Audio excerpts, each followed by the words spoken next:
What's up, you guys? Welcome back to Wide Body Nation. Almost every manufacturer across the United States is having issues with reliability and recalls here in 2024. I'm sure it's not going to surprise you guys that Ford has already recalled 3 million vehicles, over 3 million vehicles here in 2024 alone. Stellantis is right behind them with about a million vehicles recalled.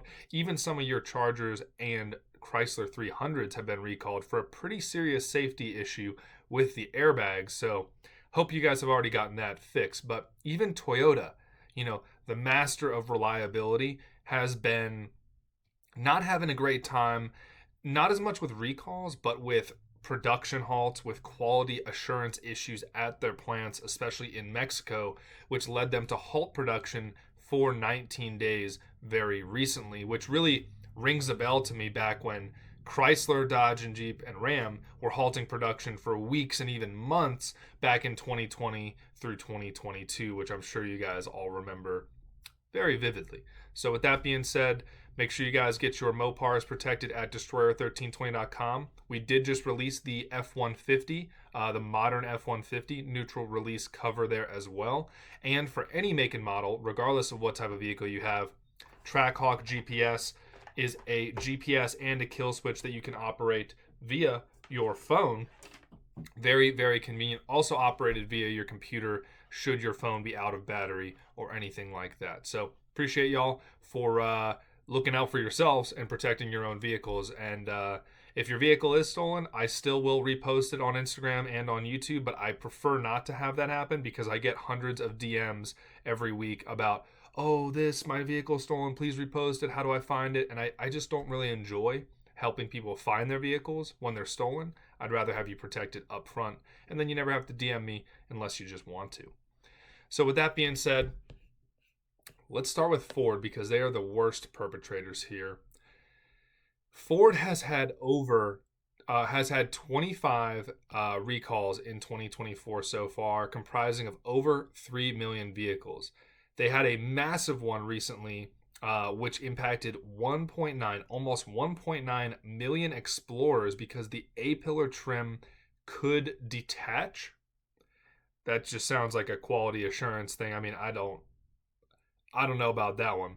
The one for Ford that concerns me the most, though, guys, is that they had a fuel injector issue with their direct connection motors. I believe it was still in the Bronco and in the Edge. And essentially what happened with that one was that the fuel injectors were leaking fuel kind of everywhere. So you would say, oh, fuel injectors leaking fuel, well, they would probably just replace the fuel injectors, right? Or maybe work on the fuel system. No, their remedy to it was just installing some sort of catch that literally just catches the fuel and drains it right onto the pavement or wherever you park or drive your car, which to me seems like a violation of EPA regulations because the EPA doesn't like our oil catch cans or our air oil separators venting to atmosphere or venting to the ground. But Ford, a massive multi-billion-dollar automaker, can just vent fuel straight onto the ground rather than just replacing injectors or replacing other faulty fuel system components that will probably cause a fire. Hint, hint. So, Ford, I'm not surprised one bit that Ford has had to recall over 3 million vehicles just through halfway through May of 2024. One can only imagine what is going to happen with all of 2024. We could be sniffing up on 5, 8, 10 million vehicles recalled, which it's going to basically be every Ford vehicle at this point. Hopefully it's for not as crazy safety things like the fuel injector thing, but let's jump on over to Stellantis because this article from MSN points out that, in fairness, FCA or Stellantis has had similarly recall-filled 2024, 21 recalls affecting a little over a million vehicles. Hyundai, BMW, you guys aren't going to be surprised, are also in the conversation there. The biggest one for Stellantis, at least that that applies to me and you, is 285,000 just about Dodge Charger and Chrysler 300 sedans have side curtain airbag inflators that could burst, sending metal shrapnel flying through the cabin. That just sounds like a great time to me personally. Just driving along, minding your own business. Maybe you get in an accident, maybe you don't. And then you basically get a claymore into your face.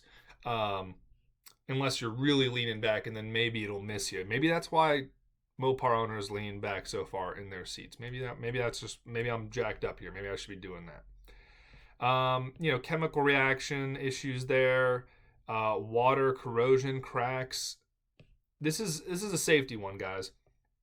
Beginning in early May, Stellantis will mail letters to Charger and 300 owners that could have a problem with this. Now, I'm not seeing which years this applies to, so I'm kind of worried that it'll apply to my 2022. I'm guessing this applies to 2023s, but I need to do a little more research on this because it doesn't say which model. Oh, here we go. Sign of 2018 through 2021. Okay, so my 2022 may be safe. Although if you guys have a 22 or a 23, I would maybe ask your dealership their opinion on it and if they can get that repaired as well. Okay. Well, if you got a 2018 through a 21, definitely go to your dealership and get that whole system repaired under warranty. Do not pay for it. I am not saying to pay for it. I am just letting you guys know. Now let's check out Toyota here, because Toyota, the masters of reliability, as many of you guys know, they have their new motors, which are hybrid and turboed, downsized motors, but upsized in horsepower and torque. The Toyota Tundra, the Sequoia, the new 4Runner, the Tacoma, and other models that they are coming out with all have these very, very new, completely, they're not even redesigned, they're just new motors in them, and they're having problems. They're not even doing recalls yet. They're having problems with just delays at their production facilities. And as you guys probably know, they have a big plant or plants in Mexico, and they had labor and supply chain issues. A lot of this is related to labor shortages and labor quality, but they produce 10 million vehicles a year, and they saw 19 days in 2024 so far during February and March halted. So Toyota already has one of the lowest days of supply on the market, which means that their inventory sells quickly when it hits the lot. I believe their days of supply is right around 30 or less. You can check that on caredge.com, and I'll do another video on that. But essentially, Toyota is their people want to buy their cars, but they can't make them fast enough, and they're having issues that will probably lead to quality control and recalls being submitted and distributed. Now, Lexus did receive a very high reliability score, but when you're selling over 23 or 230,000 Toyota Tacomas over the last year, that impacts you guys a lot. 19 days shut down, that is about 2/3 of a month, and I don't think Toyota can really afford to keep having this happen. Now, do they have some money to burn? Sure, but their stock price has gone up and all of that good stuff. Now, let me know if you guys like these videos on recalls, shortages, supply chain issues, production issues, and kind of reliability concerns, because this is one of those things that has to factor into your decision while buying a car.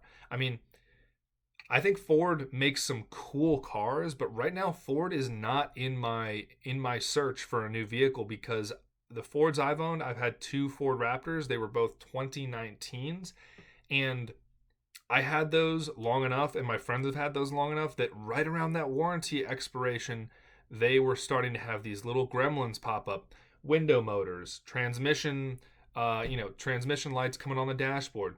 We never really figured out what the problem was, because we just sold them. The dealership offered us way more money to get rid of them than we could turn down, so we let them go. But everybody I know who owns a Ford, pretty much everybody, as soon as that bumper to bumper expires, and as soon as that powertrain expires, it seems like everyone with a Ford is in there doing multi-hundred or multi-$1,000 repairs. So I don't often recommend products that dealerships sell, but extended warranties, if you're going to be buying a lot of these modern makes and models, they are something to consider. Now, I don't think you should overpay for an extended warranty, but your extended warranty may just bail you out of a multi-$1,000 expense right as that car comes out of the warranty. And oh, by the way, most bumper to bumper warranties right now are 3 years, 36,000.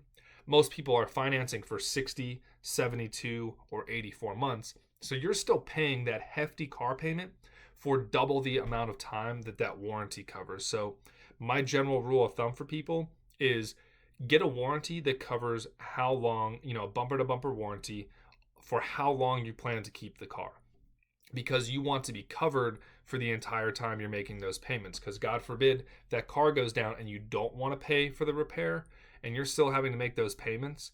Not only is that expensive, but then you don't even have your car working anymore. So it's kind of a double negative of sorts. So I will pull up some of the extended warranties I've bought in the past and currently have on my vehicles. And one last thing before we go, remember that most extended warranties can be refunded on a prorated basis. So let's say if you bought an extended warranty for 6 years and 100,000 miles and you sold your car at 3 years and 50,000 miles, whatever you paid for that warranty, you should receive a prorated amount of about half because you used it for 3 years and 50,000 miles. You should be able to receive whatever half you paid for that warranty is. And I have done this many times. I haven't been keeping vehicles nearly as long as I've kept as long as I've bought out the warranty for. So I have often received a check in the mail for a couple $1,000s because these warranties are not cheap, obviously, when you buy them. So if you bought an extended warranty on that example we just used, say you paid $4,000 for bumper to bumper coverage for 6 years and 100,000 miles because maybe that was your financing term.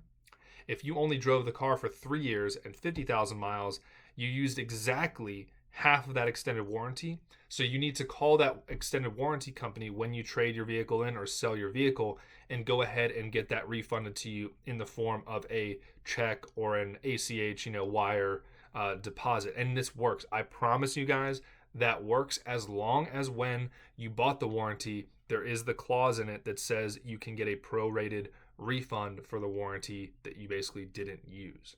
So with that being said, if you guys have a 2018 through 2023 Dodge Charger or Chrysler 300C, I highly recommend you guys get this Claymore airbag issue fixed. And just on a safety reason alone, not just maintaining your car, but on a safety reason. If you've got a Ford, I would go on Ford's website and just type in your VIN, see how many recalls they have against it. And if you have a Toyota or are in the market for a Toyota, that Toyota that you guys might be waiting on, it might take a few more weeks to get here. And if you already have one, keep an eye out on your recalls as well. Any modern make and model, extended warranties are becoming more and more necessary in my opinion. So appreciate y'all for tuning in. Stay safe out there, and I will see you guys in the next video.